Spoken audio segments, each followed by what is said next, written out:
परम दिव्य जननी माँ जय हो। तांको चरण कमल रे मोर हृदयर गभीर कृतज्ञतार सहित भूमिष्ठ प्रणाम करी से प्रार्थना करुछि जे आमर ए कार्यक्रम रे से उपस्थित रही श्रोता वक्ता उभय को बुझीबारे सहायता करिवे, ए जटिल जिनिस को बुझीबारे सहायता करिवे, से बुझेई देबे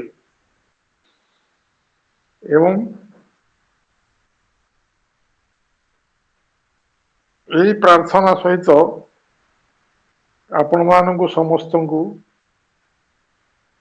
नमस्कार सहित स्वागत करुच्ची एथरे जोग देवा पई।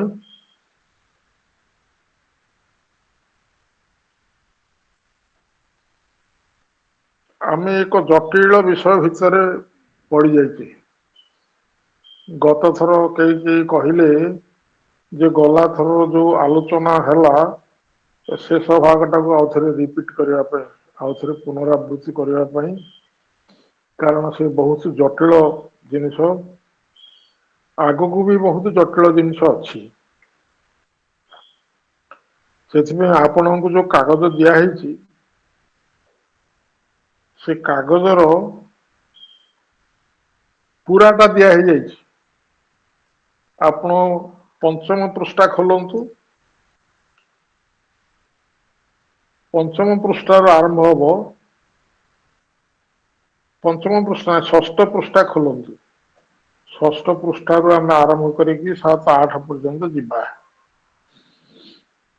एवं ये षष्ठ पृष्ठार विषय वस्तु गला थर किछि परिमाण रे आलोचित होइछि। तार गोटे अंश पुनरावृत्ति करने गोटे अनुरोध पाई, तेणु ताकू आउ थे कहूँ ये एक जटिल कथा। मन को धीर करी शांत करी अन्य आड़ को कुआड़ को मन न दी एकाग्र भाव जदि आपण मैंने शुणिबे ताल यार ऐसा बुझीपारे। कारण ए विज्ञान अच्छी, जटिल विज्ञान अच्छी। विज्ञान जरिया आपको बुझापी प्रभु चेष्टा कर विज्ञान अच्छी विषय। तेणु आम जब एकाग्र न रहा आको बुझीपर जहा हो। गत थर ये गोटे जटिल कथा आरंभ होता।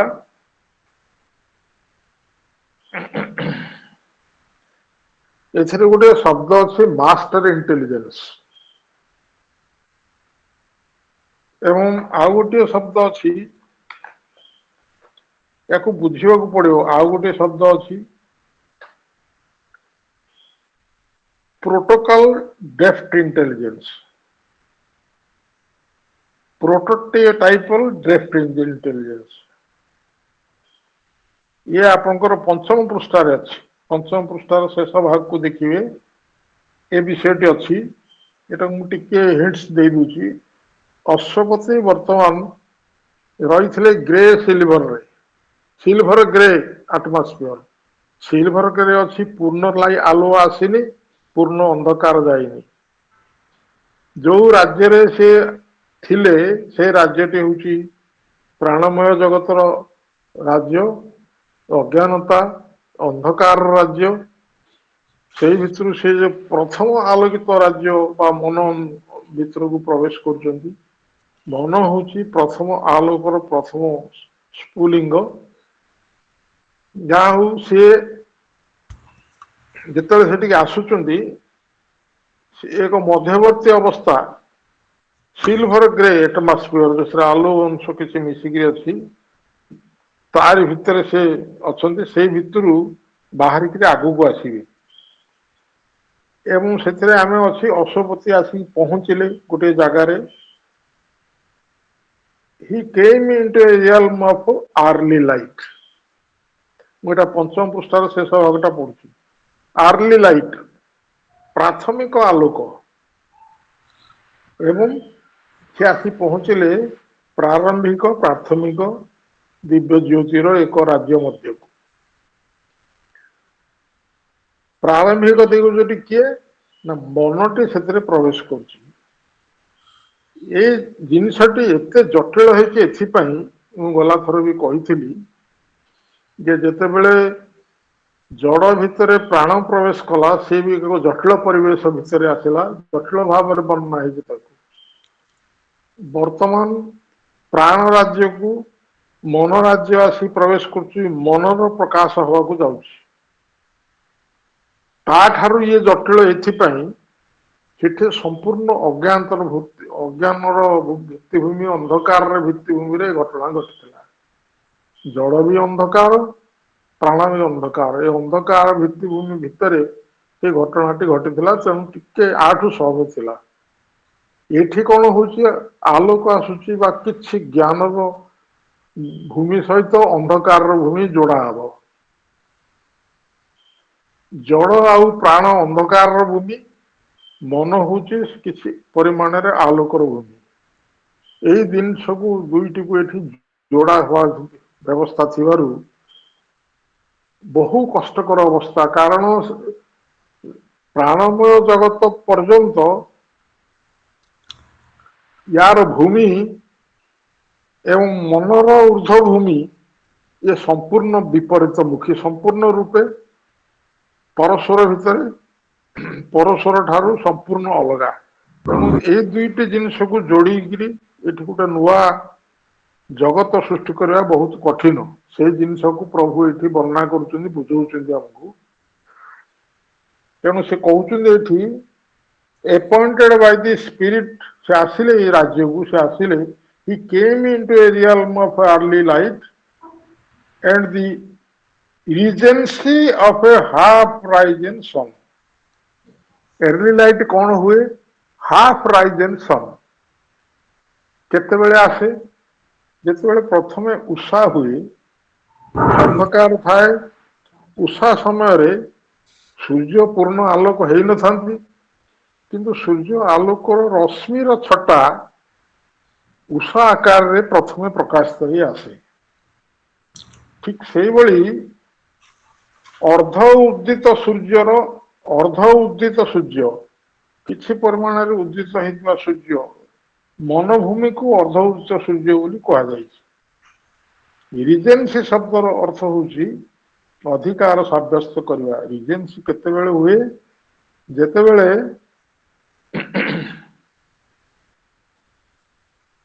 ସମସ୍ତ ଅଧିକାର ପ୍ରାପ୍ତ ଗ୍ରହଣ କରି ଜଣେ ପ୍ରତିନିଧିତ୍ୱ କରୁଥାଏ। ରଜା ମରିଯାଇଛନ୍ତି ଏବଂ ପୁଅ ତାଙ୍କର ଖୁବ ଛୋଟ ଅଛି ଏବଂ ସେ ପ୍ରସ୍ତୁତ ହେଇନି ରାଜକାର୍ଯ୍ୟ ବୁଝିବା ପାଇଁ, କିନ୍ତୁ ସିଏ ବି ଦିନେ ରାଜା ହବ ଯେତେବେଳେ ତାର ବୟସ ହେଇ ଠିକ ଭାବରେ ଆସିବ। ତେଣୁ ତାକୁ ସେ ପର୍ଯ୍ୟନ୍ତ ଗାଇଡ କରିବା ପାଇଁ ବା ସେ ପର୍ଯ୍ୟନ୍ତ ରାଜକାର୍ଯ୍ୟ ବୁଝିବା ପାଇଁ ଜଣେ ଦକ୍ଷ ମନ୍ତ୍ରୀ ବା ଜଣେ ଦକ୍ଷ ବ୍ୟକ୍ତିକୁ ନିଯୁକ୍ତ କରାଯାଏ। ସେ ହଉଛନ୍ତି ରିଜେନ୍ସି। ଏଇ କ୍ଷେତ୍ରରେ ଯୋଉ ରିଜେନ୍ସି ଶବ୍ଦଟା ଏଇଠି ଅଛି, ଅର୍ଦ୍ଧ ଉଦିତ ସୂର୍ଯ୍ୟର ଅଧିକାର ପରିସର, ସବୁ ପ୍ରକାର ଅଧିକାରକୁ ପ୍ରାପ୍ତ କରି ଏଭଳି ଏକ ରାଜ୍ୟକୁ ଅଶ୍ୱପତି ଆସିଲେ, ସିଏ ଯିଏକି ସବୁ ରାଜ୍ୟ ପାଇଛନ୍ତି, ସବୁ ଅଧିକାର ପାଇଛନ୍ତି, ଦିନେ ନା ଦିନେ ପୂର୍ଣ୍ଣ ଭାବରେ ପ୍ରକାଶିତ ହେବେ ସେଠି। ସେଇ ଜାଗାରେ appointed by the spirit of the worlds। Spirit କଥା ମୁଁ ଆରଥର କହିଥିଲି। ଏଠି ସ୍ପିରିଟ ଶବ୍ଦକୁ କିଏ କଣ କରିକି ସବୁ ଅନୁବାଦ କରିଛନ୍ତି, କିନ୍ତୁ ଏ ସ୍ପିରିଟ ହଉଛନ୍ତି ଜୀବାତ୍ମା। ପରମ ପ୍ରଭୁ ଲେଟର ସମୟ ଆଗରେ ସ୍ପଷ୍ଟ ଭାବେ ମୁଁ ବାରମ୍ବାର ଏଇଟା କହୁଛି, କାରଣ ଏଇଟାକୁ କେହି ଧରି ନାହାନ୍ତି, ତେଣୁ ବାରମ୍ବାର କହୁଛି। ପରମ ପ୍ରଭୁ ଲେଟର ସଂଯୋଗ ଭଲ୍ୟୁମ 1 ରେ କହୁଛନ୍ତି स्पिरिट सेल्फ एंड सोल ए तीनोटी शब्द जिते कैपिटल एस रे आरंभ हो सदा सर्वदा से बुझे जीवात्मा जीवात्मा बा आत्मा जीवात्मा बा आत्मा आमर मस्तिष्क ऊर्ध्वे अच्छा अंतर गभीर अच्छा दुईटी जगह अच्छा कैंटो 4 यार वर्णना हो सी जो सी हूँ स्पिरिट सी हूँ परात्पर डायरेक्ट सीधा सड़क संपर्क अच्छी परात्पर आस्पेक्ट को धारण करी इंडिविजुअल प्रकाश जो सब व्यक्तिगत प्रकाश है तारी को सी प्रिजाइड तारी ऊपर सी दृष्टा भाव में था स्पिरिट बा जीवात्मा हूँ द्रष्टा एवं एक कंठस्वर दी प्रकार भाव से आम भितर अच्छा मस्तिष्क ऊर्ध्वे द्रष्टा भाव अच्छा सबू देखुं एवं अंतर भितर खूब गभीर रे एक स्वर भाव अच्छा वॉइस भाव अच्छा कहती कि आम बुझीपारना सी कहवापे अच्छा ये अच्छा ये है दुईटी जगह स्पिरिट रो से स्पिरिट कौन कले मुझे जिनस पुनरावृत्ति हो जाऊँ आगुरी कही जिनस पुनरावृत्ति हो जाऊँ किए बोर अनुभव करेंगे किंतु ताको बुझेवाई आउ थे रिपीट करी कहवा पड़ुची महाजागतिक महाजगतराजीर जीवात्मा द्वारा नियुक्त हुई महाजगतराजी स्पिरिट समग्र जगतराजी भितर स्पिरिट होउछन्ति द्रष्टा एथिरे जेते जिनस प्रकाशित होइछि सबुर ऊर्ध्वरे स्पिरिट रहिछन्ति निम्न रे भितर आत्मा रूप रहिछन्ति भितर गभीर रे आत्मा रूप रहिछन्ति जी दुख सुख जंत्रणा भितर सब ग्रहण करी अग्रगति करती किंतु स्पिरिट कोथरे भाग नियंतिनी ये द्रष्टा हिसाब से रही एवं स्वर हिसाब से भितर रही किंतु सबू को नियंत्रण कर तेणु सकल वस्तुर ऊर्ध्वे से रही सकल वस्तु को से तार विवर्तन सहायता कर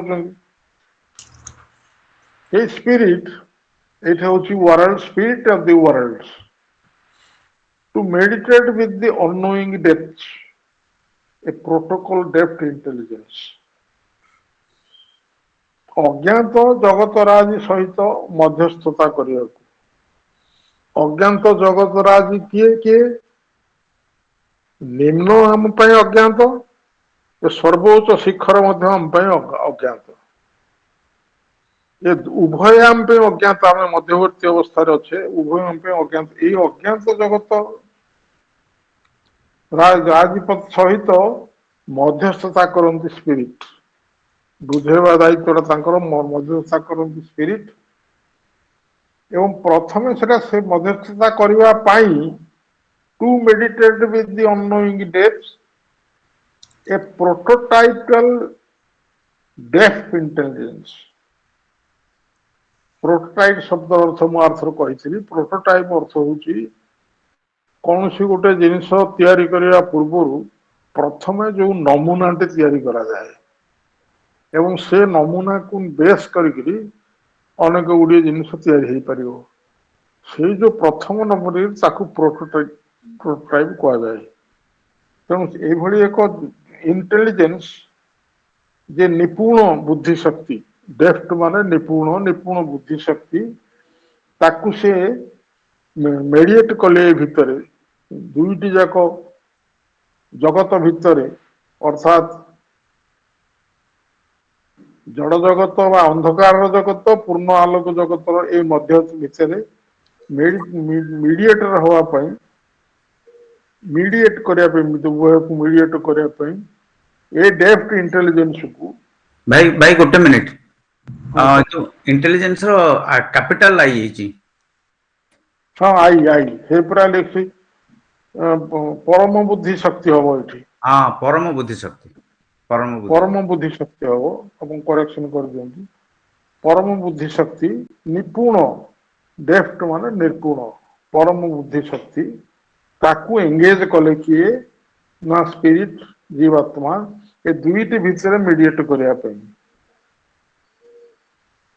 half point of equal wings of thought and doubt outside जीवानी सी सी इंटेलिजेंस सब करिया पे ताकू ए दायित्व दिया हला से इंटेलिजेंस सब करिवे या परे आमे आसीबा 6 नंबर पृष्ठा को secrecy breathed in life's moving acts एटा गोटे सुंदर वर्णना जीवनर गतिशील कर्मधारा रे जीवन अच्छी लाइफ अच्छी जीवन क्रियाशील होईची ए जीवनर कर्मधारा रे एक महागोपनीयता श्वासक्रिया रचिला एक महागोपनीयता तारी भितर महागोपनीयता सेक्रेसीटा एस बड़ होगी महागोपनीयता रचिला से महागोपनीयता किए ए covered nurse of nature's miracles से गोपनीयता कौन विश्व प्रकृतिर अलौकिकता राज्यर एक प्रच्छन्न धात्री विश्व प्रकृतिर जो सब अलौकिकता रही से अलौकिकता राज्यर लुक्कायित भाव रही एक धात्री धात्री कौन करती ना पिलाटी जो छोट ही थाए ताकू तदारख करी ताकू वृद्धि प्राप्त करार दायित्व धात्री नहीं था एवं तार समस्त क्रियाकलाप बुझंती से जमी भविष्य आस्ते आस्ते बढ़ी बढ़ी जीव ठीक से भली विश्व प्रकृति रे जो मिराकल सब अच्छी ताकू आगु को आगु बढ़ावा ताकू धीरे धीरे प्रकाशित करने धात्री भाव ए सिक्रेसी बा गोपनीयता कार्य करथिले it shaped life's wonders out of matter's mud देखो कि चमत्कार वर्णना सब केमती गोटे वार्ड रे बांधी पकई महाजडर कर्दमरु जीवनर विस्मय राजी को रूपदान कला नर्स से नर्स कौन कर ना महाजडर कर्दम सेटा गोटे कादुओ मैटर्स मड महाजडर कादुओ भितर जो जीवन शक्ति अच्छी आगु कहीदि जड़ भितर सबु प्रकार जिनस अच्छी जीवन अच्छी प्राण अच्छी अतिमानस अच्छी इत्यादि तेणु से जो जड़ भितर कर्दम भितर कर्दम जीवन विस्मय जीवन भूमि को प्राण भूमि को आसले नाना विस्मय हो जड़ू प्राण भूमि रे विस्मय सब हो जड़ पड़ी रही एवं प्राण भूमि चलत शक्ति रही हुए तो वृक्षलता चलत कर ग्रो कर पशु पक्षी माने चलत होती ये सब प्राण भूमि रू प्राण शक्ति बल हुए तेणु प्राण भूमि से सब चलत शक्ति सब एसब विस्मय नाना प्रकार विस्मय क्रिया सब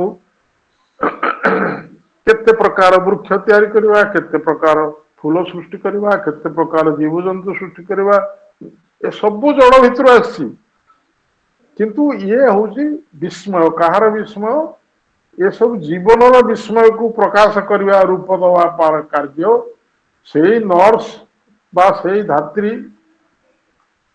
ये जो नेचर प्रकृतिर मिराकल को प्रकाश कर ए बाटे कार्य करते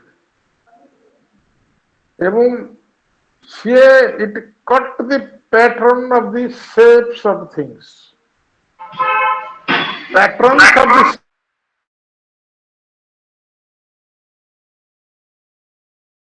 शेप्स ऑफ थिंग्स कौन से जड़रू शेप ऑफ थिंग्स सेट कौन ए वृक्षटा एमती हम आर पत्र गुड़ाक एमती हम आ भीतर थिया फूलटी ये फुटो तार रंग ये हम एथरू जो जीवजंतु बाहर गोटे कीट बाहर कार 6टा गोड़ हम कार 3टा गोड़ हम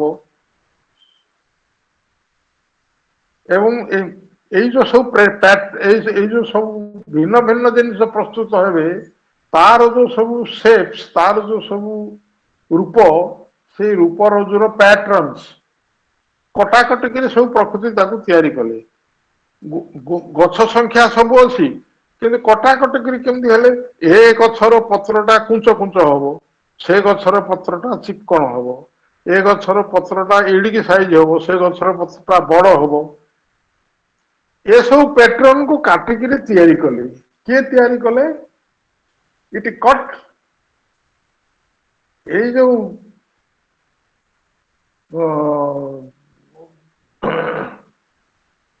ସିକ୍ରେସି, ଏଇ ଯୋଉ ସିକ୍ରେସି, ଏଇ ଯୋଉ ନେଚରର ମିରାକଲ ପ୍ରକାଶିତ କରୁଛନ୍ତି, ଇଏ ସବୁ କାଟି କୁଟିକିରି ଏ ସବୁ ତିଆରି କଲେ। ତାହା ବସ୍ତୁରାଜର ରୂପ ସବୁର ପ୍ରତିରୂପ କଟାକଟି କରି ପ୍ରସ୍ତୁତ କଲା। ଅସ୍ପଷ୍ଟ ଅଜ୍ଞାନର ମହାବିସ୍ତୃତିରେ ତାହା ମନର ଶିବିର ସ୍ଥାପନ କଲା। ଏଇ କଥାଟା ମୁଁ କହିବା ପାଇଁ, ଆଚ୍ଛା ସେଇଭଳିଆ ପ୍ରାଣମୟ ଜଗତ ସବୁ ତିଆରି ହେଇଗଲା।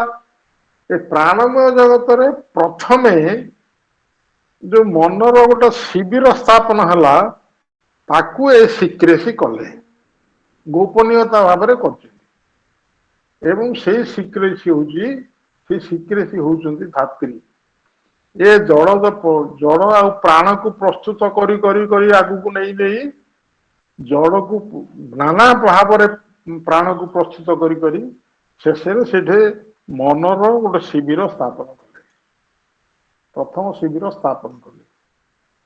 ତାପରେ କଣ ହେଲା? pitched the mind's test in the vague ignorant vast, କୋଉଠି କଲେ? ଅସ୍ପଷ୍ଟ ଅଜ୍ଞାନର ମହାବିସ୍ତୃତି। ବର୍ଣ୍ଣନା ଦେଖନ୍ତୁ, ଯୋଉ ପ୍ରାଣ ଜଗତ ନାନା ଭାବରେ ସୃଷ୍ଟି ହେଇଛି, ସେ ଅସ୍ପଷ୍ଟ ଭାବରେ, ଷଷ୍ଠ ନାହିଁ ସେ ତାର ସବୁ କ୍ରିୟାକଳାପ, ଏବଂ ଅଜ୍ଞାନର ଭୂମି, ଏବଂ ସେ ଅଜ୍ଞାନର ମହାବିସ୍ତୃତି ଭିତରେ ମନର ଗୋଟେ ଶିବିର ସେ ସ୍ଥାପନ କଲେ। ଏଠି ଗୋଟେ ଶବ୍ଦ ଆସିଲା, ଦି ମାଷ୍ଟର ମ୍ୟାଜିସିଆନ। ମୁଁ ଏଗୁଡାକ ସବୁ ଟିକେ ଟିକେ ହିଣ୍ଟସ ଦଉଛି, ଆପଣ ବୁଝିବା ପାଇଁ ସୁବିଧା ହବ, ନହେଲେ ମୋ ଅଧାରୁ କହିଲେ। ମାଷ୍ଟର ମ୍ୟାଜିସିଆନ ଟି କିଏ? ଏ ମାଷ୍ଟର ମ୍ୟାଜିସିଆନ ହଉଛନ୍ତି ସ୍ପିରିଟ, ଜୀବାତ୍ମା, ଯିଏ ସବୁ କାର୍ଯ୍ୟକୁ ତଦାରଖ କରନ୍ତି। ଏଟାକୁ ସ୍ପଷ୍ଟ ଭାବରେ ମନେ ରଖନ୍ତୁ, ମାଷ୍ଟର ମ୍ୟାଜିସିଆନ। ଏଇ ମ୍ୟାଜିସିଆନ କାହାକୁ କୁହାଯାଏ? ଗୋଟେ ଜିନିଷରୁ ଆଉ ଗୋଟେ ନୂଆ ଜିନିଷ ସୃଷ୍ଟି କରିବା। ଗୋଟେ ଜିନିଷ କିଛି ନଥିବ, ସେଥିରୁ ଆଉ ଗୋଟେ ଜିନିଷ ତିଆରି କରିବା। ରୁମାଲଟାକୁ ମୁଡେଇକିରି ବୁଡେଇକିରି ରଖିବେ, ଝାଡି ଦେଲା ବେଳକୁ ସେଥିରୁ ପକ୍ଷୀଟେ ବାହାରିବ। ଏ ଯେମିତି ସେ ମ୍ୟାଜିକ କରେ, ଏ ମାଷ୍ଟର ମ୍ୟାଜିସିଆନ ବି ସେମିତି ନଥିବା ଜିନିଷକୁ ସୃଷ୍ଟି କରନ୍ତି। ତେଣୁ ଏ master magician major and device କାହା ଦ୍ୱାରା ସେ କରନ୍ତି? ମାପ ଚୁପ ସବୁ ଠିକ କରିକି। ଏବଂ ଡିଭାଇସ ହଉଛି କଳା କୌଶଳ, ବିଧି ବ୍ୟବସ୍ଥା। ମେଜରନ୍ତ ବିଧି ବ୍ୟବସ୍ଥା, ମାପ ଯୁପ ସବୁ ଠିକ କରି, କୋଉଟା କେତେ ଲମ୍ବା ହବ, କେତେ ଛୋଟ ହବ, କେତେ ଅଧିକ ହବ, ଏ ବିଧି ବ୍ୟବସ୍ଥା ମାଷ୍ଟର ମ୍ୟାଜିସିଆନ କରନ୍ତି। କୌଶଳ ପ୍ରୟୋଗରେ, ପ୍ରୟୋଗ ର ଏଇଟା ହବ, କୌଶଳ ବିଧି ବ୍ୟବସ୍ଥା ଓ କୌଶଳ ପ୍ରୟୋଗର ଜଣେ ସିଦ୍ଧହସ୍ତ ବା ନିପୁଣ ଯାଦୁକର। ସିଦ୍ଧ ହସ୍ତ ଏସବୁ କରିବା ପାଇଁ ଗୋଟେ ଯାଦୁକର, ସେ ସବୁ କାଟି କୁଟି କରନ୍ତି ଠିକ। has made an eternity from recurring forms। ଯୋଡିଏ ତିନିଟା ଶବ୍ଦରେ କେତେ କଥା ପ୍ରଭୁ କହିଦିଅନ୍ତି, ଏଇଠି ହଉଛି ତାଙ୍କର ବିଚିତ୍ରତା। ବେଳେ ବେଳେ ଗୋଟେ ଶବ୍ଦ ଯଦି ତାକୁ ଠିକ ଭାବରେ ଆପଣ ଅର୍ଥ ନ କରିବେ, ପରବର୍ତ୍ତୀ ପଦ ବୁଝି ହବନି। ସେ ପଦ ଗୁଡାକ ସବୁ ଏମିତି ବର୍ଣ୍ଣନା ହେଇଛି, ତାକୁ ଠିକ ଭାବରେ ଅନେକ ଜିନିଷ ତା ଭିତରକୁ ଆସୁଛି। ଏଇଠି ଦେଖନ୍ତୁ, ଇଟର୍ନିଟି ରହିଲାଣି କୋଉଠି? ପ୍ରାଣ ଜଗତ ରହିଲାଣି କୋଉଠି? ମନର ଶିବିର ରହିଲାଣି କୋଉଠି? ତାକୁ କେମିତି ଗୋଟେ ବାକ୍ୟରେ ଜଏନ କରୁଛନ୍ତି ଦେଖନ୍ତୁ। He has made the measuring device, has made of the master magician has made, ପୁନଃ ପୁନଃ ପ୍ରକାଶିତ ରୂପରାଜି ମଧ୍ୟରୁ ଏକ ଶାଶ୍ୱତତା ବା ଚିରନ୍ତନତା ନିର୍ମାଣ କରିଛି। ଶାଶ୍ୱତତା ନିର୍ମାଣ କରିଛି ମାନେ ଯେ ସବୁବେଳେ ତିଷ୍ଠିକି ରହିବ, ତାର ପୂର୍ଣ୍ଣ କ୍ଷୟ ନାହିଁ। କେମିତି? ଯେତେବେଳେ ଯୋଉ ଜିନିଷଟା ପ୍ରସ୍ତୁତ ହେଇଯାଉଛି ତାର ଶାଶ୍ୱତତା ରହୁଛି। ପ୍ରାଣମୟ ଜଗତ ପ୍ରସ୍ତୁତ ହଉଛି, ତାର ଶାଶ୍ୱତତା ରହୁଛି, ଶେଷ ପର୍ଯ୍ୟନ୍ତ ରହିବ। ପ୍ରାଣମୟ ଜଗତ ପୂର୍ଣ୍ଣ ଆଉ କ୍ଷୟ ହବନି, ସେ ଇଟର୍ନିଟି ଭଳିଆ ରହିବ। ଜଡ ଇଟର୍ନିଟି ଭଳିଆ ରହିବ। ମନ ଆସିଲେ ମନ ବି ଇଟର୍ନିଟି ଭଳିଆ ରହିବ, ଶେଷ ପର୍ଯ୍ୟନ୍ତ ରହିବ। ତେଣୁ ଇଟର୍ନିଟି ଭଳି ସେ ସ୍ଥାପନ କରୁଛନ୍ତି, ପୁନଃ ପୁନଃ ପ୍ରକାଶିତ। କାହା ଦ୍ୱାରା? ବାରମ୍ବାର ପ୍ରକାଶିତ। ସେଇ ପ୍ରାଣକୁ ଭୂମିକୁ ପ୍ରକାଶ କରି ତାପରେ ପୁନଃ ପୁନଃ ପ୍ରକାଶିତ କରି ସେ ଯୋଉ ରୂପ ତିଆରି କରନ୍ତି, ସେ ରୂପରାଜିକୁ ଏକ ଶାଶ୍ୱତତା ଚିରନ୍ତନ ବ୍ୟବସ୍ଥା ତା ପାଇଁ କରନ୍ତି। ଏବଂ ଟୁ ଦି ୱାଣ୍ଡରିଂ ସ୍ପେକ୍ଟେଟର ଥଟ୍, ଏଇ ଜିନିଷଟା କହିବା ପାଇଁ ମୁଁ ଏତେ କଥା ବୁଝିଲି। ମନଟା ଯଦିଓ ଶିବିର ସ୍ଥାପନ କରିଛି, ସେ ପାଖକୁ ଚିନ୍ତା ଆସେନି, ଚିନ୍ତା ତା ଭିତରେ ପ୍ରବେଶ କରିନି। ଚିନ୍ତାଟି କୋଉଠି ଅଛି? ୱାଣ୍ଡରିଂ ସ୍ପେକ୍ଟାଟର ଥଟ୍। ଚିନ୍ତାଟି କୋଉଠି ଅଛି? ଭ୍ରାମ୍ୟମାଣ ଦର୍ଶକ ଚିନ୍ତା। ଭ୍ରାମ୍ୟମାଣ ଦର୍ଶକ ଚିନ୍ତା ମାନେ ଚିନ୍ତାଟି ଆସିଛି, ସିଏ ଖାଲି ଘୁରି ବୁଲୁଛି ଚାରିଆଡେ, ଖୋଜୁଛି ମୁଁ କୋଉଠି ରହିବି। ତେଣୁ ଭ୍ରାମ୍ୟମାଣ ହେଲା ଯେ ବୁଲୁଛି ଚିନ୍ତା, ଏବଂ ସେଇ ଚିନ୍ତାଟି ୱାଣ୍ଡରିଂ ସ୍ପେକ୍ଟାଟର, ସିଏ କଣ କରୁଛି? ୱାଣ୍ଡରିଂ ସ୍ପେକ୍ଟାଟର ଦର୍ଶକ, ଏକ ଭ୍ରାମ୍ୟମାଣ ଦର୍ଶକ, ଦେଖୁଛି ସବୁ ଚାରିଆଡେ ବୁଲିକିରି ମୋର ଜାଗାଟି କୋଉଠି ଅଛି, ମୁଁ ରହିବି। ଏବଂ ସେ ଖୋଜି ଖୋଜିକିରି ମନର ଶିବିରକୁ ଯିବ, ସେଇଠି ହିଁ ସେ ସ୍ଥାପନ ହବ। ତା ପୂର୍ବରୁ ସେ ବୁଲୁଛି, ୱାଣ୍ଡରିଂ, ଏପଟେ ସବୁବେଳେ ବୁଲୁଛି। Assign a seat on the inconscient stage. ଗୋଟେ ଶବ୍ଦ ଦେଖ, ଇନକନସିଏଣ୍ଟ ଷ୍ଟେଜ, ଏ ଗୋଟେ ଶବ୍ଦ ଦେଖନ୍ତୁ। ଜଡ ଭିତରେ ଯୋଉ ପ୍ରାଣର ଶିବିରଟି ସ୍ଥାପନ ହେଇଛି, ସେଇ ଉପରେ, ସେଇ ରଙ୍ଗମଞ୍ଚରେ, ସେଇ ମଞ୍ଚ ଭିତରେ ଏ ଚିନ୍ତାକୁ ସ୍ଥାନ ଦେବା ପାଇଁ ନିଶ୍ଚେତନାର ରଙ୍ଗମଞ୍ଚ ଉପରେ ଏକ ଆସନ ନିରୂପିତ କରିଛି। କିଏ କିଏ କରିଛି? ଦି ମାଷ୍ଟର ମ୍ୟାଜିସିଆନ। ଏବଂ ଏ ଚିନ୍ତାକୁ ସ୍ଥାନ ଦେବେ ସେଇଠି, ମନ ଭିତରେ ଶାନ୍ତ ଦେବେ। ସେଇଥିପାଇଁ ତାର ପ୍ଲାଟଫର୍ମ ତିଆରି ହେଇଛି, ଏବଂ ସେଇଠି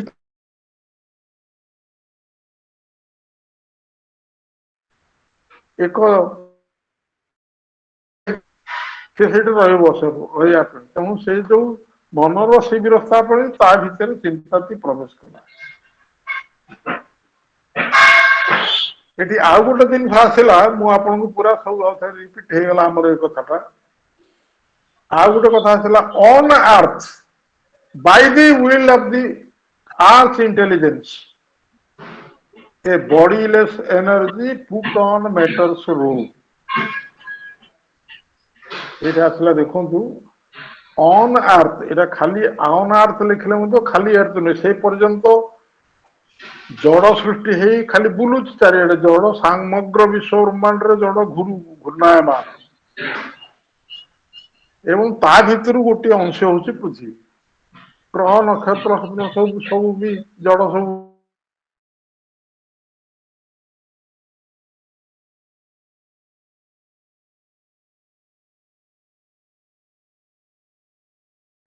ସୃଷ୍ଟିର ଏକ ବିଶିଷ୍ଟ ଅଂଶ। ତେଣୁ ସେଠି ପ୍ରଥମେ କଣ ହେଲା? By the will of this earth intelligence. This earth intelligence କିଏ? Master magician. This earth intelligence master magician. ଏ ମାଷ୍ଟର ମ୍ୟାଜିସିଆନ ବା ସ୍ପିରିଟ ବା ଜୀବାତ୍ମାଙ୍କର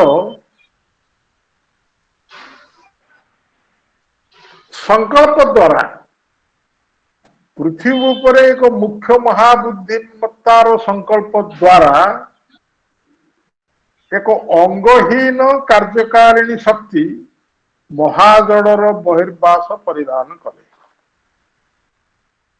ସାରା ବିଜ୍ଞାନଟାକୁ ଏଠି କହିଦେଲେ, ଗୋଟିଏ ଯୋଡିଏ ଲାଇନରେ ବିଜ୍ଞାନଟାକୁ କହିଦେଲେ। କଣ କହିଲେ? ଆମର ଏଇଟା ହଉଛି ଗୁରୁତ୍ୱପୂର୍ଣ୍ଣ। आपको टिके धीरे सुने एकाग्र भाव में शुणु बढ़िले से एनर्जी एनर्जी रो शरीर ना कार्यकारिणी शक्तिर शरीर अच्छी कि शरीर तैयारी है तेणु bodiless energy put on matter's rule सी जड़र रूप को धारण कला परिधान कला जड़र रूप को परिधान कला एनर्जी के जड़ रूप को किभली परिधान कला एवं यार वर्णना तले दी तीन लाइन रे देखे एनर्जी बढ़िलेस एनर्जी के तल लाइन रे अच्छी proton photon served the magic eye served the magic eye पुणी किए आईटा ई कैपिटल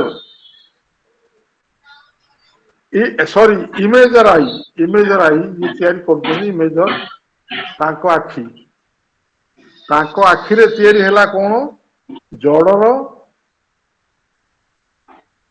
प्रोटॉन एंड फोटन दुईटी शब्द अच्छे आपण देखु मुझे जो अर्थ कर बदल प्रोटॉन शब्द अर्थ हूँ प्रत्येक कोषाणु सकारात्मक चिन्हधारी मौलिक जड़बिंदु एटा ठीक अच्छे एवं प्रोटॉन अर्थ हूँ विद्युत चंबनकीय शक्ति रूप आप सृष्टिकारी परमनयन ठीक अच्छे अर्थ ठीक अच्छे आप देखु आमर गोटे गोटे कोषाणु कोषरे जो सब कोष भितर जो सब अच्छे तीनोटी जिनस अच्छे कोष भितर अच्छे तीनोटी जिनस तैयारी गोटे है प्रोटॉन गोटे है इलेक्ट्रॉन आ गोटे है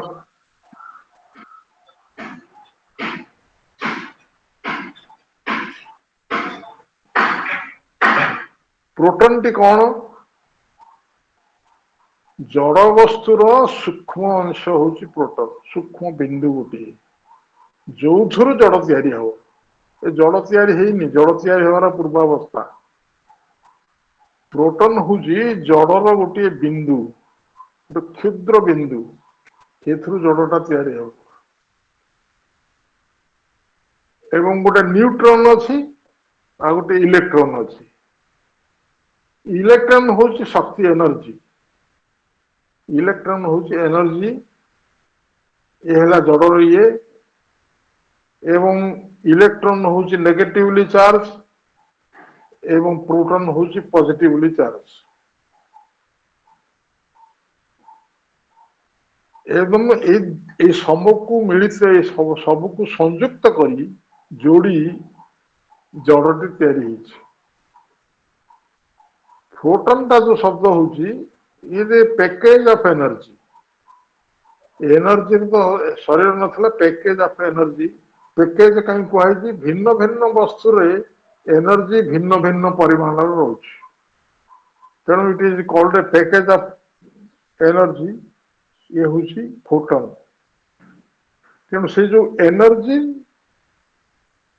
एवं न्यूट्रलटा हूँ न्यूट्रॉन हूँ न्यूट्रल सी पॉजिटिव ना कि नेगेटिव ना गोटे पॉजिटिव रहा गोटे नेगेटिव रहा गोटे सकारात्मक चिन्ह बहन कर गोटे नकारात्मक चिन्ह बहन कर मझे न्यूट्रॉन रहा ये सब तीन जोड़ी होकर कोषटी तैयारी है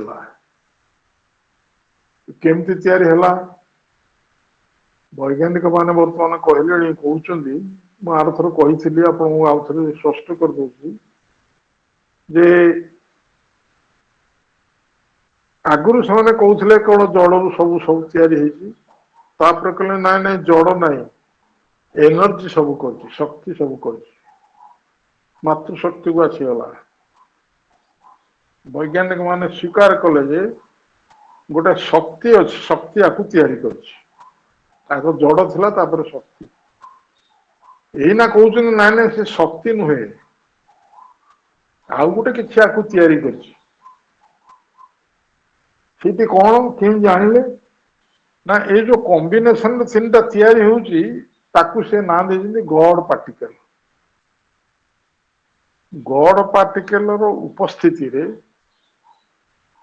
ଏ ଯୋଉ ଜଡ ବିନ୍ଦୁରୁ ଉପରେ ଯୋଉ ଜଡଟି ତିଆରି ହେଲା, ଇଲେକ୍ଟ୍ରନ ପ୍ରୋଟନ ଫୋଟନ ନେଇକିରି ଯୋଉ ଜଡ ତିଆରି ହେଲା, ସିଏ ଗଡ ପାର୍ଟିକଲ ର ଉପସ୍ଥିତିରେ ହେଲା। ଏ ଗଡ ପାର୍ଟିକଲ ଟାକୁ ସେ କିଛି ନାଁ ଦେଇନାହାନ୍ତି, ସେ କହିଛନ୍ତି ଏକ୍ସପେକ୍ଟର। ଶ୍ରଦ୍ଧାଳୁଜୀ ତାଙ୍କ ଭାଷଣରେ କହିଥିଲେ this expecter is nothing but consciousness. ତା ମାନେ ଚେତନାର ଯୋଉ ଶକ୍ତି ସିଏ ହଉଛି ଗଡ ପାର୍ଟିକଲ। ସେ ଚେତନାର ଶକ୍ତି ର ଉପସ୍ଥିତିରେ ଏଇଟା ତିଆରି ହେଲା। ତେଣୁ ଚେତନା ରହିଛି ଆମର ଭେରି ବିଗିନିଂ, ସୃଷ୍ଟିର ଆରମ୍ଭରେ ରହିଛି ଚେତନା, ଏବଂ ସିଏ ପୁଣି ସେଇ ଚେତନା ନିଶ୍ଚେତନାରେ ପରିଣତ ହେଇକି ଜଡରେ ଅଛି। ଏବଂ ଏହାର ବିସ୍ତୃତ ବିବରଣୀ, ବିସ୍ତୃତ ବର୍ଣ୍ଣନା କ୍ୟାଣ୍ଟୋ ବୁକ୍ 1 ରେ କରିଛନ୍ତି। 7 ପୃଷ୍ଠା ବ୍ୟାପୀ ବର୍ଣ୍ଣନା କରିଛନ୍ତି ଚେତନାଟି ଖାଲି ବୁଝେଇବା ପାଇଁ।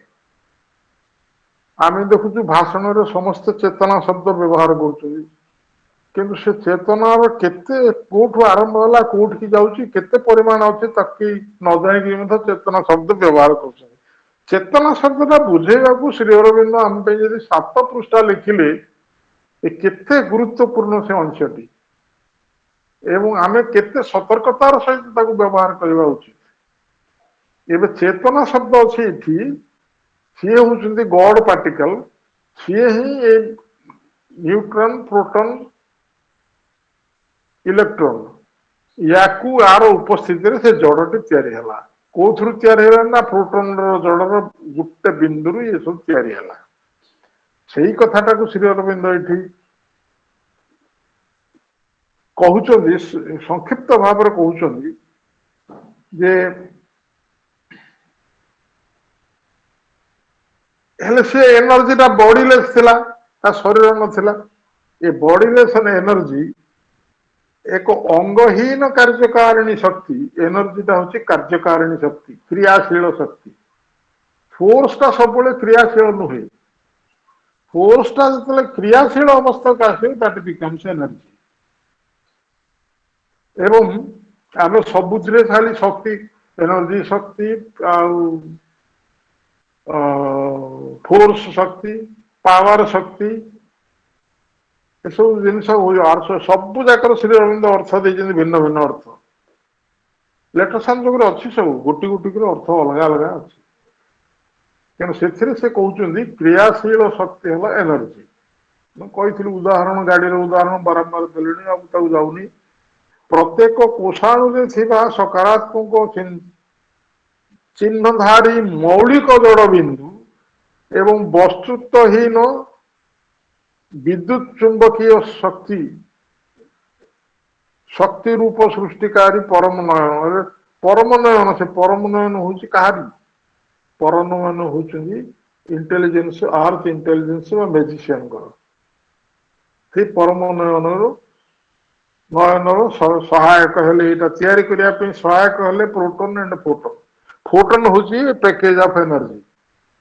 ଏନର୍ଜିଟାର ଶରୀର ନଥିଲା, ପ୍ରୋଟନ ସାଙ୍ଗରେ ସେ ଯୁକ୍ତ ହେଇକିରି, ସଂଯୁକ୍ତ ହେଇକିରି, ପ୍ରୋଟନ ହଉଛି ଜଡର ଗୋଟେ ଅଂଶ। ତେଣୁ ସେ ଏନର୍ଜି ପ୍ରସ୍ତୁତ ହେଇକିରି ସେ ବୃଦ୍ଧି ଇମେଜ ଆଇ, ଯୋଉ ଇମେଜର ଆଇ ଯୋଉ ସୃଷ୍ଟିକାରିଣୀ ଶକ୍ତି ଦେଖୁଛନ୍ତି ତାକୁ ସହାୟତା କରି ଜଡଟି ତିଆରି ହେଲା। ତାପରେ କଣ ହେଲା? Two change things subtle into ଏ ଫିଜିକାଲ ୱାର୍ଲଡ। ଏନର୍ଜି ସଟଲ, ତାର ରୂପ ନାହିଁ, ସିଏ ରୂପ ଗ୍ରହଣ କରେନି। ଏବଂ ଜଡ ଭିତରେ ଯୋଉ କ୍ଷୁଦ୍ର ବିନ୍ଦୁଟି ପ୍ରୋଟନ ଆକାରରେ ଅଛି, ସିଏ ବି ସୂକ୍ଷ୍ମ। ଏ ସୂକ୍ଷ୍ମ ତତ୍ଵରୁ ଜଡ ଭଳି ଏକ ସ୍ଥୂଳ ତତ୍ଵକୁ ତିଆରି ହବା ପାଇଁ କଣ କଲେ? A change things subtle into physical world. ସେଇଥିରୁ ହିଁ ଏ ଜଡ ଜଗତଟି ତିଆରି ହେଇଛି। ଆପଣ ଦେଖନ୍ତୁ ଏ ଦିଟା ଲାଇନରେ କେତେ କଥା ପ୍ରଭୁ କରୁଛନ୍ତି। से क्षुद्र प्रोटन जड़र गोटे बिंदु को जी कि सूक्ष्म प्रोटन जे शक्तिर पैकेज सी भी सूक्ष्म ए सब मिलित होकरी जो सृष्टिकारिणी आखि ताकू देखुचंदी तार भितर ए दुईटी भितर परिवर्तन कले सटल जिनस को सूक्ष्म जगत को फिजिकल वर्ल्ड बा जड़ जगत जड़ जगत या जड़ जगत या जाक वर्णना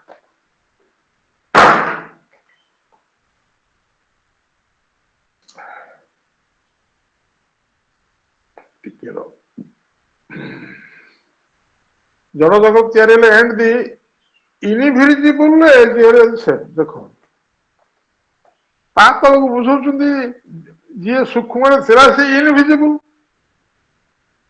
प्रोटन टा भी इनविजिबल प्रोटन भी इनविजिबल सूक्ष्म तत्व भितर इनविजिबल अदृश्य सी अदृश्य ताकू एक रूप देले जड़ तैयारी कले माने दृश्यमान होगला जो जड़टा तैयारी है से दृश्यमान होगला कि आगुरी से आसी कौटू अदृश्य अच्छी परिवर्तित होकर and the impalpable was felt as a mass जहाँ स्पर्श कर जे स्पर्शातीत सूक्ष्म वस्तु स्पर्शातीत ताकू स्पर्श करके बुझी हेनी जड़टा है आम हाथ में छुईक बुझीपर यहाँ सॉलिड जिनस बोली तेणु इम्पाल्पेबल जहाँ स्पर्शातीत जे थिला अनुभूत होता सी बर्तमान वस्तुत्वधारी राशि भली मास बोले ओजन थिबा गोटे ओजन थिबा जिनिस तैयारी हैला जहाँ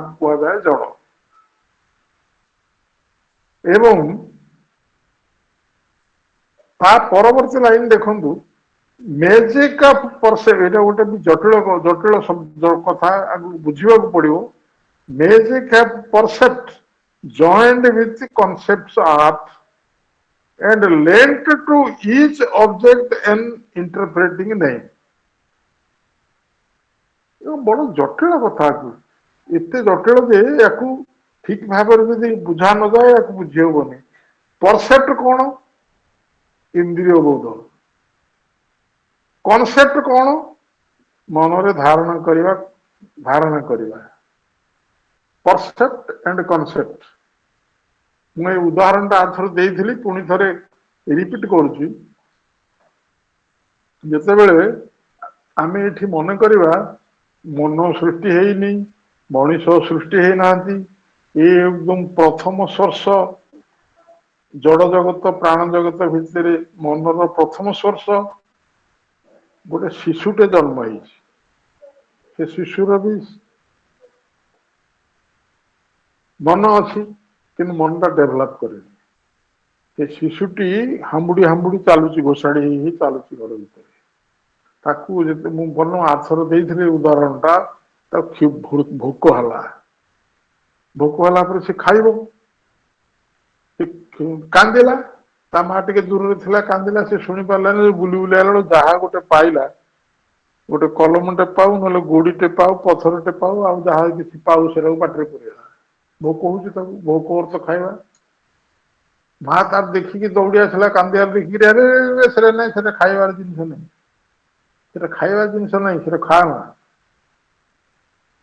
यही है से शिशुर इंद्रिय बोध से शिशु इंद्रिय बोध अर्थ देखा शुणा ए सब बोध द्वारा गोटे जिनस को ग्रहण करवा होचंदी इंद्रिय बोध देखा शुणा ता विषय ये जो इंद्रिय बोध से इंद्रिय बोध जानिला जे ओहो ना यहाँ जो कहते गोटे गोड़ी बा पत्थर कि गोटे कलम यहाँ खाइबा जिनस नुहे ये हूँ कौन इंद्रिय बोधर कुहुक इंद्रिय बोधर कुहुक द्वारा शिशुटी जानिला जे यहाँ गोटे पत्थर बा गोड़ी बा एक कलम बा गोटे ऑब्जेक्ट तापर कौन हला इंद्रिय बोध जानी सारा कॉन्सेप्ट ता भितर गला मनर धारणा ता भितर गला कौन मन धारणा गला यही भलिया जदि तैयारी हेथिबा गोटे वस्तु याकू कुहाजिबो कलम याकू कुहाजिबो गोड़ी ये खाइबा वस्तु भितर आसुनी दिस इज द आइडिया ये हूँ मनर धारणा ये हूँ कॉन्सेप्ट एवं जो परसेप्शन हूँ इंद्रिय बोध प्रथम से जानिला जे एटा खाद्य जिनस नुहे एटा गोड़ीटे पत्थरटे सेटा फिर रूप नेला कॉन्सेप्ट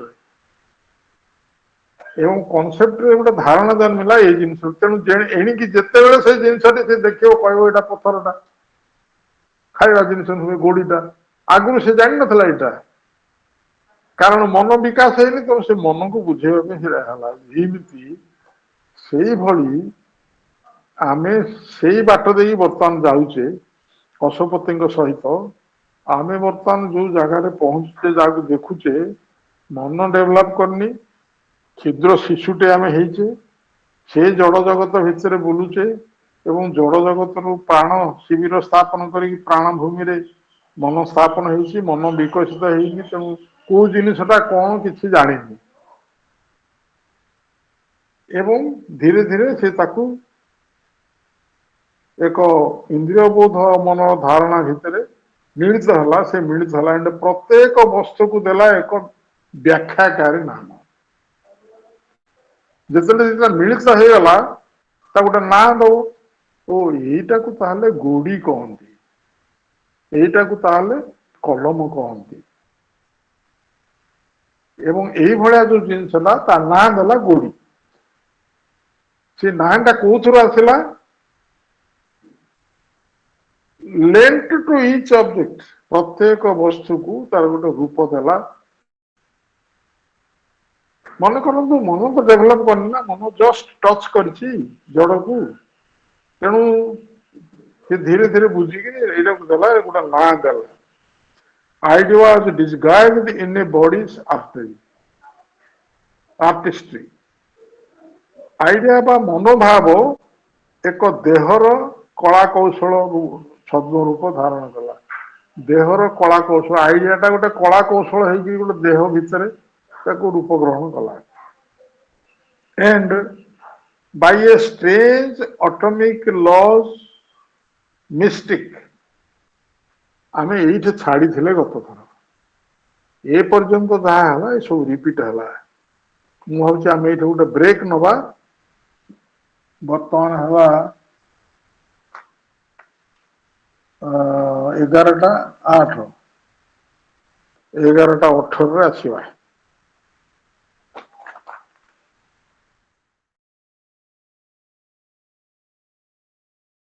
कौन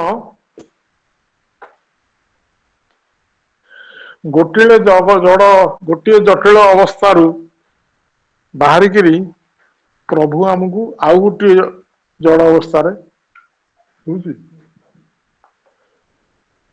आउ गोटे जटिल अवस्था पुरौଛନ୍ତି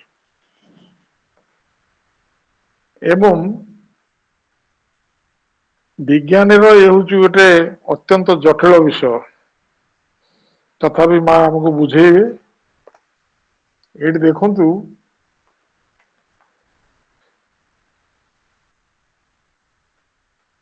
and by a strange atomic laws mystic ये गोटे लाइन रे प्रभु बहुत कथा कहीदेले केतुड़े शब्द व्यवहार है स्ट्रेंज ऑटोमिक लॉ तार मिस्टिक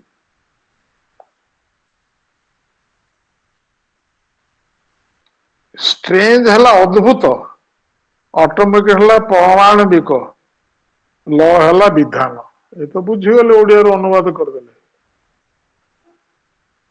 ऑटोमिक टा कौन ऑटोमिक टा कौटू आसी ऑटोम हूँ विज्ञान रे गोटे जिनस अच्छे आटम जो आटम रु आटमिक एनर्जी बाहर जाए से भिन्न भिन्न वस्तुर आटम भिन्न भिन्न प्रकार प्रक्रिया रे तैयारी हुए तार गोटे विधान अच्छी ଆମେ ଗୋଟିଏ ଉଦାହରଣ ନେବା ଯେ ଆମେ ଆଗରୁ କହିଲେ ଯେ ପ୍ରୋଟନ, ଇଲେକ୍ଟ୍ରନ, ନ୍ୟୁଟ୍ରନ ଏଇଥିରୁ ପ୍ରଥମେ ଜଡଟା ତିଆରି ହଉଛି। ତେଣୁ ଏ ତିନିଟା ଗୁଡାକ ଭିନ୍ନ ଭିନ୍ନ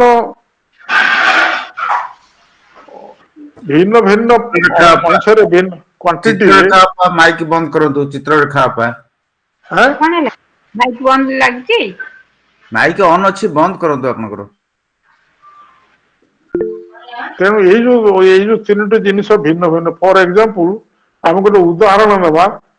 ଏଇଟା ମୁଁ 62 ବର୍ଷ ତଳେ ବିଜ୍ଞାନରେ ପଢିଥିଲି। ଏବେ କଣ ସେ ସବୁ ମନେ ଅଛି? କିନ୍ତୁ ମତେ ବୁଝିବାକୁ ପଡିଲା ତାକୁ ଅନ୍ୟ ଜଣଙ୍କ ଠାରୁ। ବୁଝିଗଲି ସେ କଥା ହଉଛି କଣ, ଗୋଟେ ହାଇଡ୍ରୋଜନ ଏଟମ, ଗୋଟିଏ ହାଇଡ୍ରୋଜନ ଏଟମ ନବା। ସେ ହାଇଡ୍ରୋଜନ ଏଟମ ରେ ପ୍ରୋଟନ ଆଉ ନ୍ୟୁଟ୍ରନ, ପ୍ରୋଟନ ଏବଂ neutron, electron, proton and electron, neutron ଟା ନ୍ୟୁଟ୍ରାଲ, ଇଲେକ୍ଟ୍ରନ ଟା ନେଗେଟିଭ, ପ୍ରୋଟନ ଟା ପଜିଟିଭ। ପ୍ରୋଟନ ଇଲେକ୍ଟ୍ରନ ମିଶିଲେ ଗୋଟିଏ ଆଇଟମ ହାଇଡ୍ରୋଜନ ର ତିଆରି ହୁଏ। ଏ ଦିଟା ମିଶିଲେ ବୋଲି କୁହାହବନି, ଏ ଦିଟା ଜଏନ କଲେ ନେଗେଟିଭ ହାଇଡ୍ରୋଜେନ ମିଶିଲେ ହେଲା। କିନ୍ତୁ ସେଇ ଜିନିଷଟା ଆପଣ ଦେଖନ୍ତୁ, ଯେତେବେଳେ ଅକ୍ସିଜେନ ହଉଛି, ଅକ୍ସିଜେନ ର ଗୋଟେ ଆଟମ ତିଆରି ହଉଛି କୋଉଥିରେ? 3ଟି ଜାଗାରୁ 8ଟି ଲେଖେ ନେଇକିରି ଅକ୍ସିଜେନ ତିଆରି ହଉଛି। 8ଟା ହଉଛି ନ୍ୟୁଟ୍ରନ, 8ଟା ହଉଛି ପ୍ରୋଟନ, 8ଟା ହଉଛି ଇଲେକ୍ଟ୍ରନ। ଇଏ ସବୁ ଯୁକ୍ତ ହେଲେ ଗୋଟିଏ ଆଟମ ହଉଛି କାହାର? ଗୋଟିଏ ଆଟମ ତିଆରି ହଉଛି, ଗୋଟିଏ ଆଟମ ହଉଛି ଅକ୍ସିଜେନ ର। ଏବଂ ଇଏ ହଉଛି ଆଟମ, ସେ ହଉଛି ଆଟମଟା ହଉଛି ମୌଳିକ ବସ୍ତୁ। ଏ ମୌଳିକ ବସ୍ତୁରୁ ପୁଣି ଯୌଗିକ ବସ୍ତୁ ତିଆରି ହେଇଛି। ଯୌଗିକ ବସ୍ତୁରୁ ସୃଷ୍ଟି ଆଗକୁ ଯାଇଛି। ମୌଳିକ ବସ୍ତୁ ହେଲା ମୂଳ ବସ୍ତୁ, ସେ ହେଲି ଶେଷ ବସ୍ତୁ, ଚରମ ବସ୍ତୁ। ତାକୁ ଯେତେବେଳେ ବ୍ରେକ୍ କରାଯାଏ, ଏଟମିକ ଏନର୍ଜି ରିଲିଜ ହୁଏ।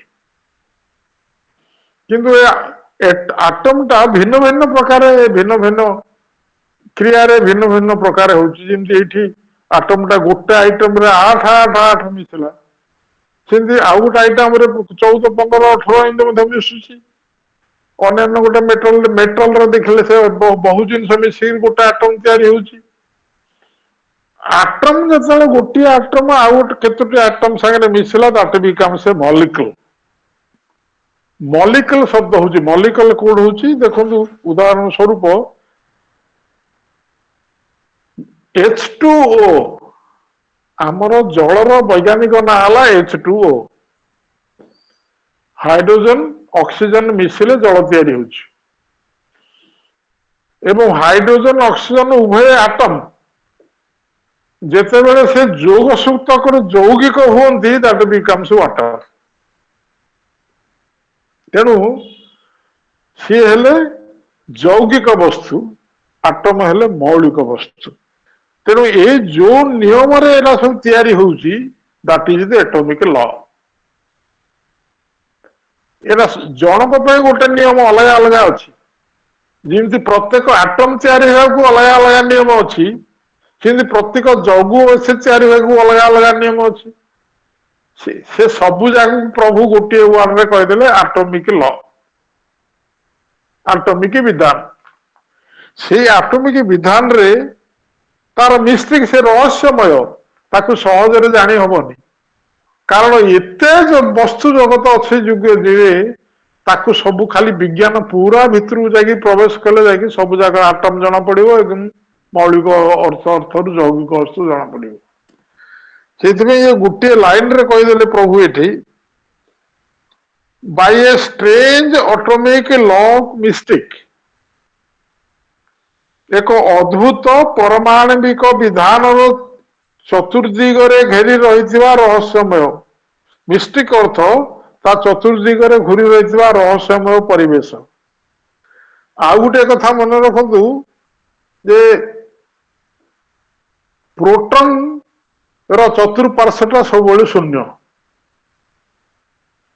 ଯେହେତୁ ଇଲେକ୍ଟ୍ରନ ଚାରିଆଡେ ଘୁରୁଛି ଏବଂ ପ୍ରୋଟନ ପାଖରେ ଆଉ କିଏ ନାହିଁ, ତେଣୁ ସେ ତାର ସବୁବେଳେ ଶୂନ୍ୟ।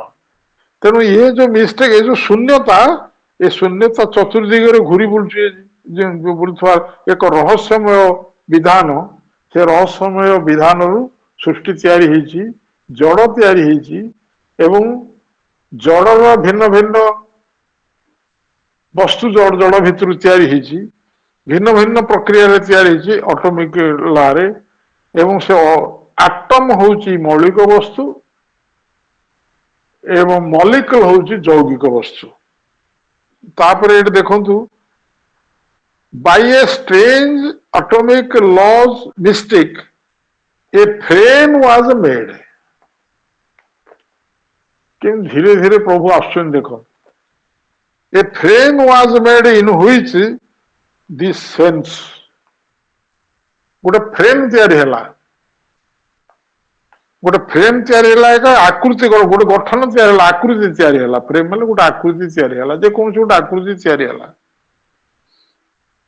ଏବଂ ସେ ଆକୃତି ଯେଉଁଥିରେ ଇନ୍ଦ୍ରିୟ ବୋଧ ସ୍ଥାପନ କରିପାରେ, ତାର ବିଶ୍ୱର ଏକ ପ୍ରତୀକ ଚିତ୍ର। ଏଇଟା କେମିତି ବୁଝିବା? Symbol picture of the universe. ଏଇଥିରୁ ଜଣା ପଡିଲା ଓ ୟୁନିଭର୍ସ ଟା ମଧ୍ୟ ଏମିତି ବୋଧେ ତିଆରି ହେଇଛି, ଏମିତି ସବୁ ଯୋଗ ସୂତ୍ର ଯୋଡା ଯୋଡି ହେଇକିରି ବୋଧେ ତିଆରି ହେଇଛି। ତାର ଏକ ପ୍ୟାଟର୍ନ, ଏକ ସିମ୍ବଲ, ଏକ ପ୍ରତୀକ, ଏଇ ଯୋଉ ବର୍ଣ୍ଣନା ହେଲା, ଏଇ ଯୋଉ ଅଟୋମିକ ନାଁରେ ଯୋଉଟା ତିଆରି ହେଲା, ଇଏ ହଉଛି ଗୋଟେ ପ୍ରତୀକ। କାହାର ପ୍ରତୀକ? ନା ୟୁନିଭର୍ସ ଟା ବି ଏମିତି ତିଆରି ହେଇଛି। ଏଇଭଳି ଆଟମକୁ ନେଇ ମଲିକ୍ୟୁଲ ତିଆରି ହେଇକରି, ଯୌଗ ବସ୍ତୁ ତିଆରି ହେଇକରି ୟୁନିଭର୍ସ ଟା ତିଆରି ହେଇଛି। ଏଇଟାର ଗୋଟେ ସିମ୍ବଲ ପିକ୍ଚର ହେଲା, ଏଇ ଯୋଉ ଜିନିଷ ଗୁଡାକ ଆଗରୁ ବର୍ଣ୍ଣନା ହେଲା, ସେ ଗୋଟେ ସିଙ୍ଗ ପିକ୍ଚର। ବିଶ୍ୱ ଏଇଭଳି ତିଆରି ହେଇଛି। ଆକୃତି, ଛୋଟିଆ ଆକୃତି ଗଠନ ହେଲା, ସେ ଆକୃତିରେ ଯେମିତି, ଆକୃତିଟା ଯେମିତି ତିଆରି ହେଲା ପ୍ରୋଟନ ନ୍ୟୁଟ୍ରନ ଏସବୁ ଜିନିଷକୁ ନେଇକିରି, ବିଶ୍ୱ ଜଗତ ବି ଏଇଭଳି ଭାବରେ ତିଆରି ହେଇଛି, ସମଗ୍ର ବିଶ୍ୱ। ଏଇଠି ଫୁଲ ଷ୍ଟପ୍ ହେଇଛି। ତାପରେ ତା ପରବର୍ତ୍ତୀ ପର୍ଯ୍ୟାୟରେ କହୁଛନ୍ତି, even a stranger miracle was done, a greater miracle was done. ଏପରିକି ବର୍ତ୍ତମାନ ଏକ ମହତ୍ତର ଅଲୌକିକ କୃତି ସମ୍ପନ୍ନ ହୋଇଛି। ବର୍ତ୍ତମାନ ବୋଲେ କେତେବେଳେ? ଆଉ ଥରେ ପଛକୁ ପଳାନ୍ତୁ ଆପଣ। ମନ ସୃଷ୍ଟି ହେଇନି, ମନ ପ୍ରାଥମିକ ଅବସ୍ଥାରେ ଗୋଟିଏ ଜାଗାରେ ପ୍ରତିଷ୍ଠା ହେଇଛି। ଆମେ ସବୁ ସେଇଠି ଅଛେ। ବର୍ତ୍ତମାନ ଆମେ ସବୁ ଅଶ୍ୱପତିଙ୍କ ସାଙ୍ଗରେ ସେଇଠି ଅଛେ, ଆଉ ଆଗକୁ ଯାଇନି କିଛି। ସେଇ ଜାଗାରେ ଆମକୁ କୁହାଯାଉଛି, ଏପରିକି ବର୍ତ୍ତମାନ ଏକ ମହତ୍ତର ଅଲୌକିକ କୃତି ସମ୍ପନ୍ନ ହେଲା। ମହତ୍ତର ଅଲୌକିକ କୃତି ସମ୍ପନ୍ନ ହେଲା, ସମ୍ପନ୍ନ ହୋଇଛି। A greater miracle was done, even a greater miracle was done. Is it not a greater miracle? ଏଇ ଯୋଉ ପ୍ରଥମେ ପ୍ରତୀକଟି ତିଆରି ହେଲା, ଯୋଉ ପ୍ରତୀକରୁ ଆମେ ପୃଥିବୀଟା ଏମିତି ହେଇଥିବ ବୋଲି ମନେ କଲେ, is it not a greater miracle? ତାପରେ ଦେଉଛି, ଦି mediating light linked body's power, Tarulata ଉଦ୍ଭିଦ, the sleep and meditating of the tree and plant।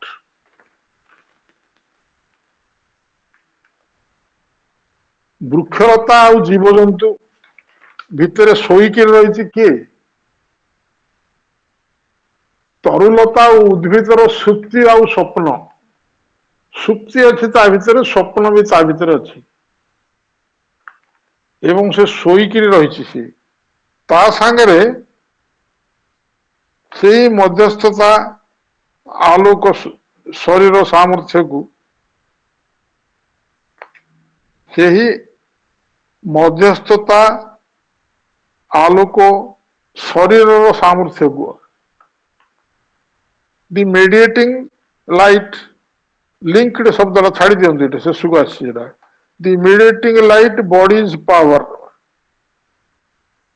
ମିଡିଏଟିଂ light ଏବଂ ବଡିଜ ପାୱାର ଯୋଉ ବଡିଟି ତିଆରି ହେଲା ଯୋଉ ଜଡଟି ତିଆରି ହେଲା ଏବଂ जो मिडिएटिंग लाइट आकु तैयारी कला मिडिएटिंग लाइट आकु तैयारी कला सेटा से कहउछन्ती the sleep of dreaming and the tree and plant the animals vibrant sense and the thought in man to the influence of a ray above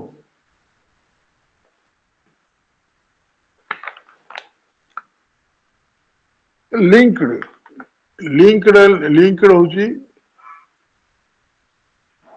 जोड़िला ये जो जोड़िला शब्दटा एठी नहीं कि लिंक मध्यस्थ परम आलोक रश्मिर विकिरणकारी औज्ज्वल्य को जोड़िला मध्यस्थ ऊर्ध्वस्थ एक परम आलोक रश्मिर किरण राजी औज्ज्वल्य को जोड़िला जॉइंट लिंक्ड का सांगरे बॉडी सांगरे गोटे आलोक को जोड़ा हला अंधकार राज्य को आलोक रे जोड़ा हला अर्थ मन स्थापन हला माने आलोक गोटे जोड़ा हला एवं से आलोकटा होची मेडिएटिंग लाइट से जोड़ा हला एवं से कोट थिला वृक्षलता पशु पक्षीर स्लीप रे थिला सी ड्रीमिंग रे थिला सी केमिति को बुझिबा मन बोलिया जिनिसटा जड़रे आगुरु अछि जेहेतु जड़रू वृक्षलता पशु पक्षी सृष्टि होइछन्ती तेणु वृक्षलता पशु पक्षी मध्यरे भी मन अछि केमिति अछि स्लीपिंग हेकिर अछि एवं स्वप्न आकार रे अछि दिस मेडिटेटिंग लाइट मीन्स ए जो क्षुद्र मनटी आसिक जोड़ हला क्षुद्र मनटी आसिक जोड़ा हला से मनटी होची मेडिटेटिंग लाइट ए जिनिसटी वृक्षलता और जड़ भितरे भी वृक्षलता और पशु पक्षी भितरे भी शोइबा अवस्था ध्यानस्थ अवस्था रही ताको भितरे नाही बोली मन करंतु मनटी अछि ताको विषयमानक भितरे आउरी कोन अछि the animals vibrant sense animal भितरे गोटे सेंस अछि जे वाइब्रेशन वाइब्रेंट सेंस स्पंदित इंद्रिय जीवजंतुर स्पंदित इंद्रिय तथा मनुष्यर चिंता मनुष्य आड़ को आसिले चिंता हला किंतु चिंताटा जीवजंतु भितर नाही जदि भी अच्छी भितर अच्छी बाहर बाहरी चिंताटा किंतु मनुष्य पाखक आसी जीवजंतु तो स्पंदित इंद्रिय वाइब्रेंट सेंस स्पंदित इंद्रिय कोटा जो इंद्रिय स्पंदित हो जीवजंतु मानकर स्पंदित इंद्रिय एवं जीवजंतुर स्पंदित इंद्रिय मनुष्यर चिंता को ऊर्ध्वस्थ एक परम आलोक विकिरणकारी औज्ज्वल्य को जोड़िला प्रथम लाइन रे कहले the mediating light linked body से पावर कौन जो शरीर तैयारी ता भितर सबु क्षमता अच्छी शरीर भितर सबु क्षमता अच्छी किंतु प्रकाशित होई नाही तेणु शरीर से क्षमता सहित मेडिएटिंग लाइट होची ए जो मनर क्षुद्र अंशटी आसला सीए जोड़िला शरीर क्षमता कोठी अच्छी जड़े प्राण रे अच्छी पशु पक्षी भितर अच्छी एवं से सब जिनस को जोड़िला कोठी ना मनीषर चिंता को जोड़िला एवं जीवजंतुर स्पंदित इंद्रिय को जोड़िला वृक्षलतार स्पंदित इंद्रिय नहीं जो इंद्रिय स्पंदन द्वारा जानीपे वृक्षलतार ना किंतु पशु पक्षीर स्पंदन जाना इंद्रिय अच्छी देखिक जानीपे शुणिक जानीपे स्मेल शुणिक जानीपे स्मेल रु जानीपे केते दूर रे खाद्यटा थिले भी से स्मेल करी पड़े आसे क्षुद्र जीव कीटटारे मध्य स्मेल बुझार क्षमता अच्छी ये सब जो स्पंदित इंद्रिय स्पंदन द्वारा से जानीपारती से इंद्रियर जो बोध एवं मनर जो चिंता चिंताटा केवल मन रे अच्छी मनर जो चिंता ए सबको शरीर पावर सांगे जोड़ला किए दिस मेडिएटिंग लाइट मन क्षुद्र मन ये सब जोड़ला एवं ऊर्ध्वस्थ एक परम आलोक रश्मि विकिरणकारी औज्ज्वल्य को भी जोड़ला से जो ऊर्ध्वर अच्छी परम औज्ज्वल्य तार क्षीणालोक है मन मन जो जोड़ी है से आलोक किसी अंश भी जोड़ी है भितर केते जटिल ये आप देखु it's skill enduring matter's right to think caught sentient passage from the mind of flesh and found a means for nescience to know. कौन रखिंट या भितर प्रभु केते जटिल ये जिनिस आप देखु it's skill Kahar skill endorsing matters right and to think तार नैपुण्य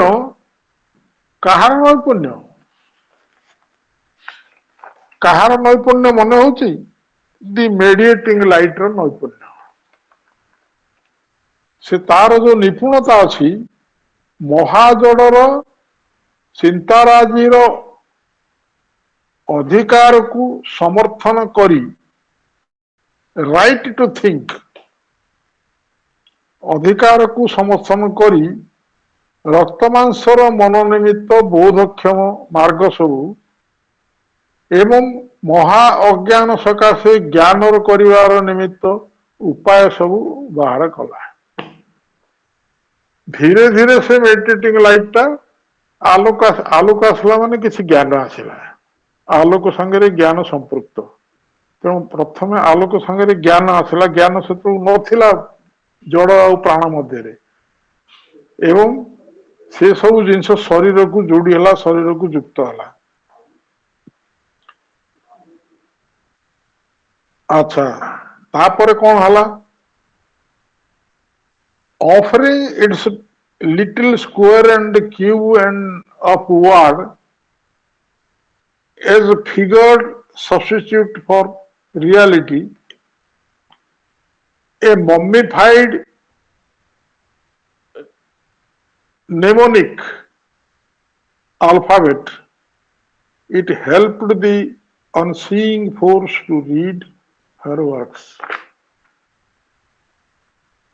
केड़े केड़े कथा गुड़ा को जोटे जोड़े लाइन रे से सारी चंती अपन देखो कितने जटिल ये offering its little square and cube of words आम जो सब शब्द व्यवहार करुचे जो अक्षर लिखुचे से अक्षर गुड़ाक सब केमती आमर सीना गोल गोल अक्षर ओडिया ओडिया लेखा गुड़ाक सब गोल कि आप अन्य लेखा को देखिए सब स्क्वायर एंड क्यूब ही थाए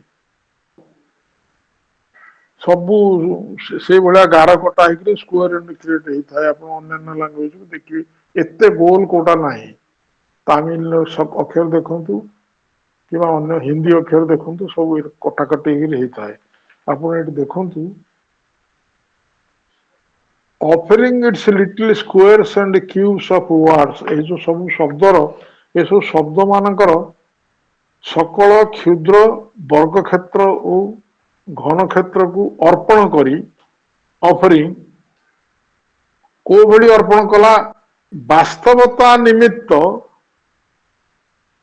रूपाकृति रे जड़ित विकल्प राज रूपे ए फिगर्ड सब्स्टिट्यूट एक रूपर आकृति सज्जित होता विकल्प सब्स्टिट्यूट माने विकल्प रूपे रासायनिक प्रक्रिया संरक्षित एक शुष्क मृतदेह रूपी स्मृति रक्षाकारी सहायक अक्षरमाला रचना करता है।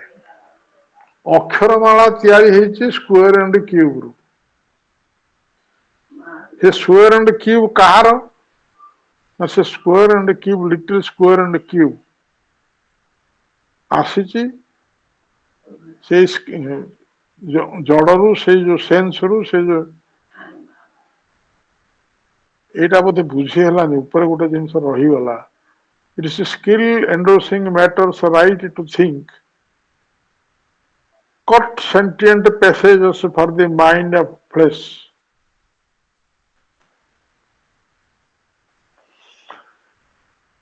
माइंड ऑफ फ्लेश रक्तमांसर मन निमित्त बोधक्षम मार्ग सब मन को सब बोधक्षम करने बोधक्षम मार्ग सब महा अज्ञान सकाशे ज्ञान लाभ करने निमित्त उपाय सब बाहर कला मुझे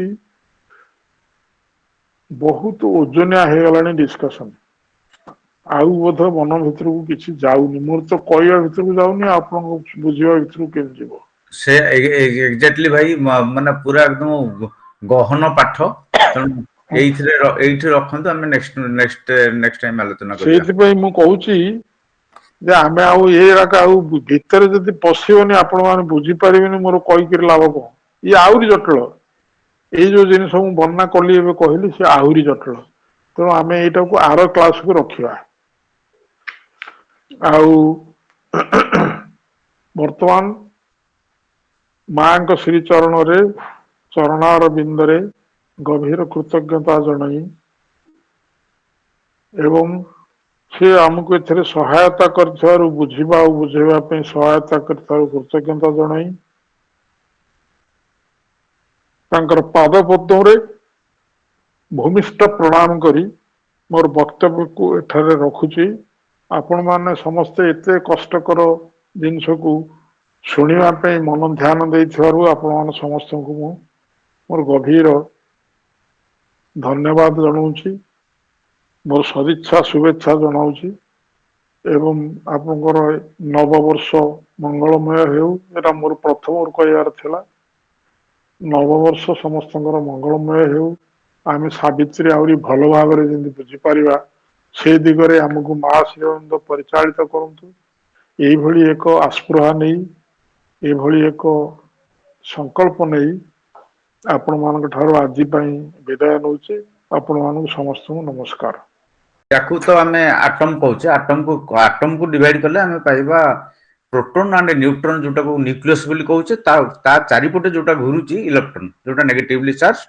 एवं पॉजिटिवली चार्ज एवं नंबर ऑफ एटम्स मिसिले गोटे मॉलिक्यूल हुए तो एटा होची basic science number of atoms मिसिले मॉलिक्यूल हो तो एटा हला फंडामेंटल साइंस फंडामेंटल तापर आहुति फर्दर मध्य साइंटिस्ट माने गलेनी जोटा कि इलेक्ट्रॉन को आज पर्यंत भांगी पार नथिले से इलेक्ट्रॉन को भांगी करी ताको भी ता ना देलेनी सब एटॉमिक पार्टिकल अच्छा जो मु जाननी से कथा एटा होची फर्दर साइंस से सब एटॉमिक पार्टिकल विषय रे श्योर बिंदु टिके माने देइछंती लाइव डिपेंड मु हम ग्रुप रे पोस्ट करिछि से सावित्री ग्रुप रे सेठी गोटे देखियो तो बोर्ड करछि but always reconstituting itself in the eternal flux of force phenomenally and not at a mere unatomic extension incapable of contents माने एटा गोटे गहन जिनसटा ता खाली एती छोटिया करी कहि दोउची जे साइंटिस्ट माने जोटा बाहर करछंती जो सब एटॉमिक पार्टिकल रो गोटे लाइफ पीरियड मध्ये समान कैलकुलेशन करछंती that life period is 1/60th crore of a second माने गोटे सेकंड रो 60 कोटी भागरु गोटे भाग जहा हमर हैला से समय से सब एटॉमिक पार्टिकलटा माने बाको कन्सीव करि होबनी यानी कन्सीव करि होबनी माने ए जो सब एटॉमिक पार्टिकलटा एटा गोटे कांस्टेंट जिंस नुह माने एतिकी समय भितरे से जन्म होउची मरुची माने तार लाइफ पीरियड होउची एतिकी एवं जेहेतु it is a continuous process मैटरटा हमको सॉलिड लागुची माने जेमति आपण प्लांट घुरिले ଆପଣଙ୍କର ବ୍ଲେଡ୍ ଦେଖାଯାଏନି ଗୋଟେ सर्कलଟେ ଦେଖାଯାଏ ସେଇ ଭଳିଆ ହଁ ଦେଖାଯାଏ। It is a continuous process. ତେଣୁ ଲାଇଫ ଡିଭାଇନ ଏଇ ଯୋଉ ମାନେ ଯୋଉ ମ୍ୟାଟର ବିଷୟଟା ପଢିଲେ ଏଟା ଆହୁରି କ୍ଲିୟର ହେଇଯିବ।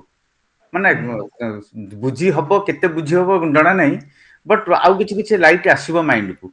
ଏଟା କୋଉ ଚାପ୍ଟରରେ ଅଛି? ଏଟା ଅଛି ସେ ମ୍ୟାଟର ସେ 252 ମୁଁ କହୁଛି ଲାଇଫ ହଁ ଡିଭାଇନ ମ୍ୟାଟର ଚାପ୍ଟର। ମ୍ୟାଟରରେ। ହଁ ହଁ ଆଚ୍ଛା, ମୁଁ ତ ମ୍ୟାଟର ସେ ଭିତରେ ଦେଖିବା ମୁଁ ଆପଣ। ସେ ଭିତରେ ପଶିନି କି ଜାଣିନି। ଆଜ୍ଞା ଟିକେ ଖାଲି ଦେଖିବେ, ମୁଁ ଖାଲି ଗୋଟେ ରେଫରେନ୍ସ ପାଇଁ ସେଟା ବାହାର କରିଥିଲି। ହଁ ବି ମୁଁ ଦେଖିବା ଚାହୁଁଛି। ଆଜ୍ଞା ଆଜ୍ଞା 252 252